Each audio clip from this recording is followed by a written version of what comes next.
We're your mystery readers for today. Happy Friday. My name's Libby Carew, and this is Jason Carew, and we are Sylvia's family. Sylvia's mom and dad, and Sylvia's pet, Oliver the cat. I don't know if she's mentioned him, but he's very special too. And today we're going to read a special book that came from my sister Aunt Leah, and this has been one of Sylvia and Daddy's favorite books for a very, very long time. It's called The Good Little Book, and it's a book about a book. On each page you can see a picture of this book. So we're going to read you this story about this good little book. Once there was a good little book. It had fine printed pages and a simple cover and a strong spine.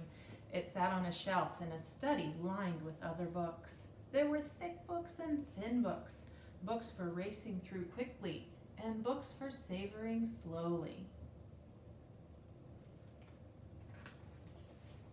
Some books were popular, others were less popular. The good little book was neither thick nor thin, popular nor unpopular. It had no shiny medals to boast of. It didn't even own a proper jacket.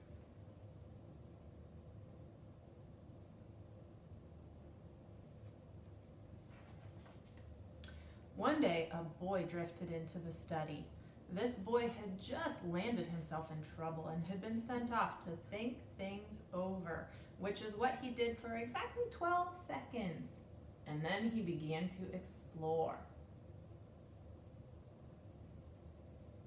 Bye, Oliver. Seeing that the room was full of ancient stuff that didn't do anything, the boy pulled out the good little book, and with a great sigh, he began to read.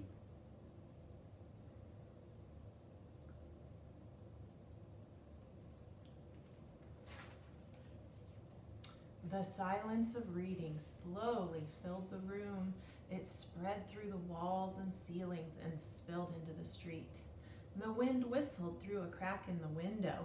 The clock ticked in the corner, but the boy didn't notice.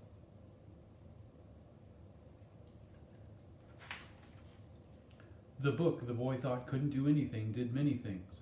It carried him to the deep sea and steered him towards a faraway land. It dazzled him and stumped him and made him laugh and gasp. He read it through. Then he turned back to the beginning and read it again.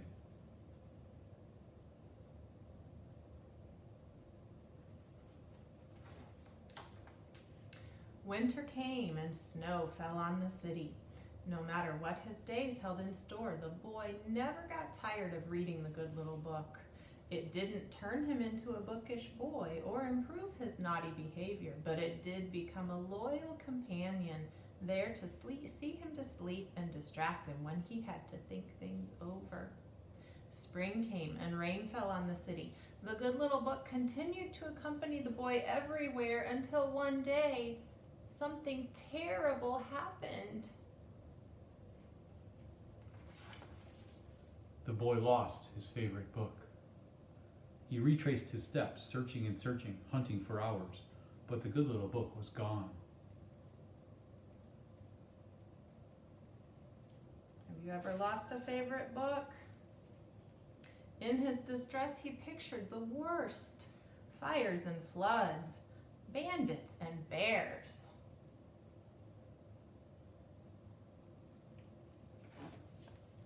The boy worried. How would such a good and quiet book survive? What would it do if it found itself at the edge of the unknown, or among frightful enemies?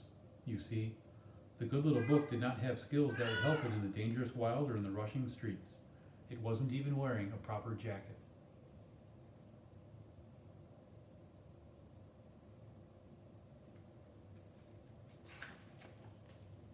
If only it were a sensible book of languages or a useful book of information.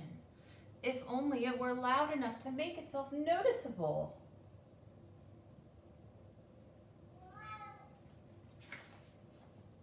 Help!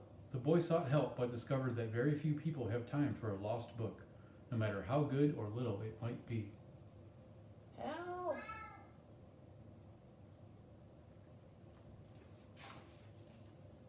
He put up posters. He went to places books like to go, until finally he ended up at the library. But his book was not there either.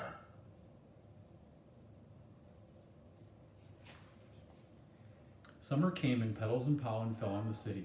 As the boy waited for the book to turn up, he began to read other books to pass the time.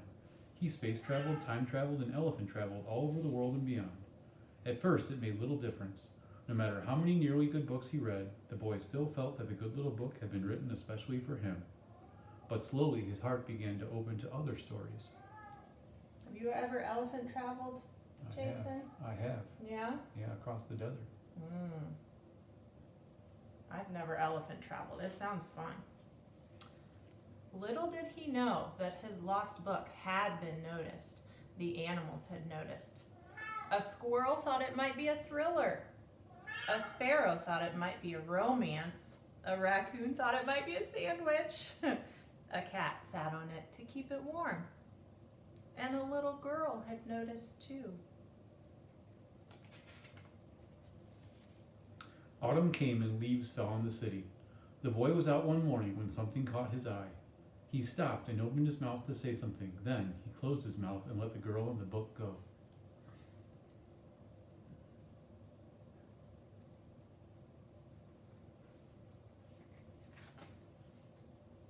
But it didn't really go. You see, a good little book never completely goes away.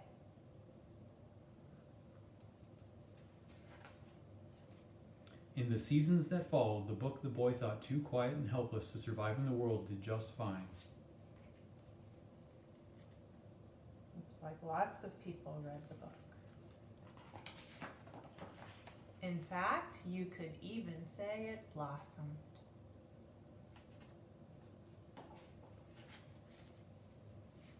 Thank you so much for letting us read you this very special book from our family to your classroom.